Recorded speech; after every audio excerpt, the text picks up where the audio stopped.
What's wrong, human? Hey everybody, how's it going?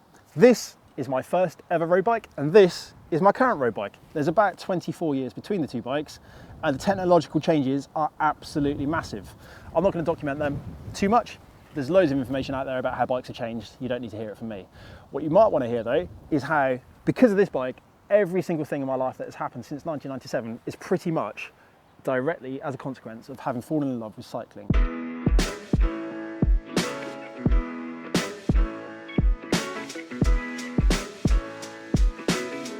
Forgive any wind noise, it's a windy Saturday in March in Cornwall, starting to feel a little bit more spring-like, and we've done our best to shelter ourselves. I'm not out on the road today, I'm not riding my bike that much at the moment. Managed to finally, after 2 years, get COVID, along with 2 kids as well. Mike has already had it, so a little bit of recovery, easing back into it. Use my e-bike actually, because it's told not to go too hard. Anyway, this bike, this one joined my life in 1997. I fell in love with cycling by riding with Trio Cycling Club, did a 100km Audax in 1997. It's still, to this day, the youngest person to have done it, to my knowledge, at 9 years old. 6 hours 25. That wasn't on this bike. This bike came shortly after having watched the Tour de France Channel 4 highlights show, which was half an hour after every stage back in the 90s. My first ever race bike. It's a Battalion chromoly frame, 8-speed Campanello Mirage, although I've just counted, actually the bike is set up to run 6-speed because youth gear restrictions in the Netherlands and in the UK at the time meant that you could only run, I think it was a 42-14. I don't know what's on there currently. I wasn't the last person to use this bike actually, it's my sister, which is why the saddle is slightly different. And in fact, the brakes are set up the UK way round, which I thought was quite weird when I first played with it. It's just come out of the barn. You can see that it's not been looked after over the last 24 years. Probably for the first 4 years of its life, it was this absolutely gleaming, prestigious machine. But now it's slowly rotting away in the back of a barn somewhere, which is quite a contrast to my current bike, 24 years later.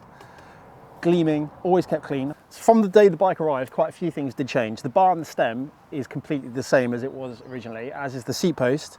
The cranks had to be swapped because it came with a standard road crank set, but I needed shorter 165 cranks when I was only 10. And a different chain set. So there's a TA Specialities chain set. I've noticed the rear mech is an upgraded rear mech. It's certainly not the one we put on it or that came on it originally. It's now Campag Chorus. Has Avanti calipers, Avanti front mech, and Mirage shifters. The wheels are not the same as were originally in the bike. In fact, I never rode these wheels. I don't even know where this rear wheel is from. It's a tubular. I always raced clinchers. As you can see, the forks once upon a time would have been beautiful, shiny chromoly forks. The bike comes with some absolutely stunning lugs around all the joints and really nice little bolt-ons, or braze-ons, sorry, for the gear cables and things like that. Absolutely stunning, but not particularly technologically advanced when you compare it to modern bikes, which are designed with carbon bits to make it more comfortable, bits to make it more aerodynamic, wireless everything, power meters. It's a huge contrast between the two. One thing that is the same though is just riding the bikes. You still feel that same sense of freedom, that same feeling of the wheels singing beneath you. When you go out, you get to escape whatever it is that's going on in life, because even at 10 years old, you know, there's still things happening which you need that moment of freedom from, just like there is when you're 34 years old. You just want to go out, have that moment to yourself, that exertion, that chance to dream and think about other things that perhaps you're not doing every single day in life. But I think the overriding feeling I have when I look at this object is it's the most pivotal object in my life. When I look back, there is no other object in my life that changed my life in the way that this one did. And it's probably quite rare to have that same object in my life now. So what I mean by that is how many of us can look back and say, yep, that single piece of equipment changed my life forever. And I say that because every single thing in my life now is a direct consequence of having had this bike. Nothing that I do would be the way it is if I'd never received that bike. My circle of friends is only because of who I married, of when our children were born, of what teams I rode for, of where I lived, and all of those things were a direct consequence of having ever ridden this bike, which is quite special, and it's been an incredible journey to get to where I am today. Incredible, not necessarily always good, not necessarily, certainly not easy, but very fulfilling, very satisfying, even when things were hard. And it's this absolute huge adventure that never would have happened without that bike. And I think that's what's important about items like bikes.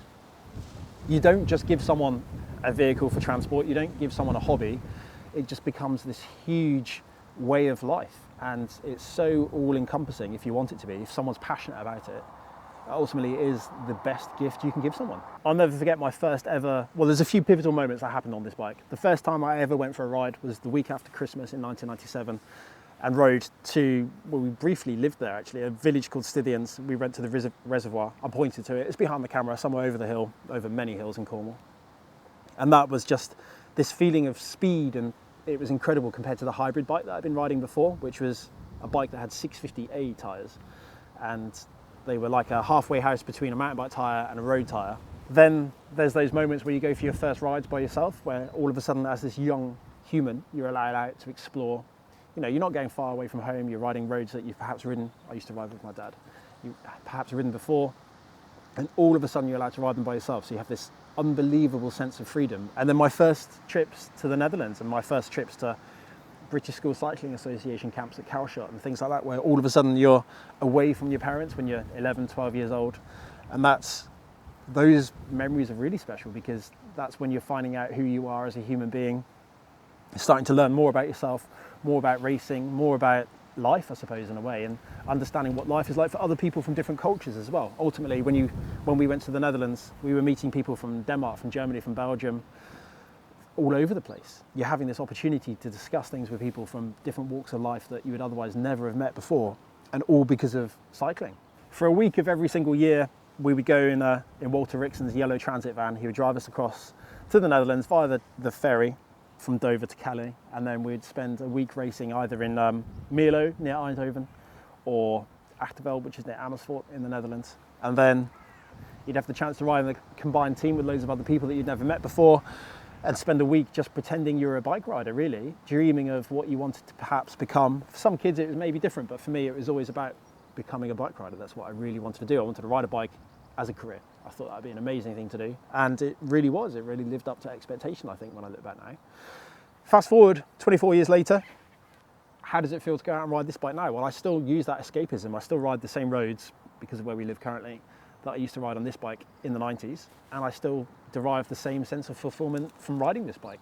My goals are obviously quite different now. Everything that I wanted to achieve on that bike, I've attempted to achieve before getting on this bike. Whether or not I quite achieve that or not is up for debate in my own head still. But the sense of enjoyment on this bike is huge, because I can target new power PBs. That's my favorite thing at the moment, is trying to improve my power, just for sprints or for 20-minute efforts, whatever it is. It's nice to have a little goal when I go out and ride my bike. I find it very hard to do anything without a distinct goal, and therefore having the power meter at the moment is the biggest goal that I can possibly choose for myself ahead of the events that I've been planning throughout the year. It's just the best feeling. I think my life is so much richer for having ever discovered two wheels. Well, no, it is. If it wasn't for two wheels, I don't know what I'd be doing in my life.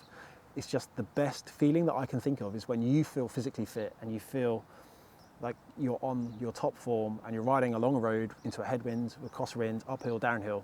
Just that feeling of getting the most out of your body and going as fast as you can physically go is so special, and it's truly exhilarating, and it's just the best feeling, and you can revisit it time and time again. Yeah, you have to work hard to get to that feeling, but that's an enjoyable process of its own.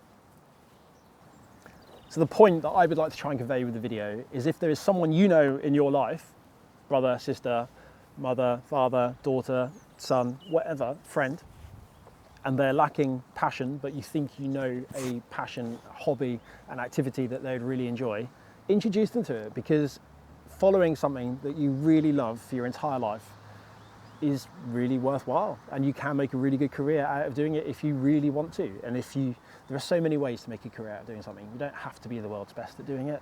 You can just enjoy it. You can know how to write about it, how to photograph it, how to film it, introducing other people to it, teaching people how to do it. Having a hobby and a passion is the greatest gift that anyone can ever receive in their life. And I'm incredibly grateful that my parents somehow enabled all of my childhood memories to happen and took me into a career as an adult. I'm very, very fortunate, and I'm very grateful for it. If you take anything away from this video, take away that hobbies and passions are incredibly important to life. It gives someone purpose to wake up for every single day. There was not a day until the day I retired, there was not a single day that I woke up thinking, I don't know if I can do this. It was just so easy to jump up out of bed early every day and live my life in the best way that I could possibly imagine for this one goal of riding a bike. It really was a special gift. Hopefully you enjoyed the video. Thank you very much for watching. I'll see you in another video, hopefully out on a bike very soon.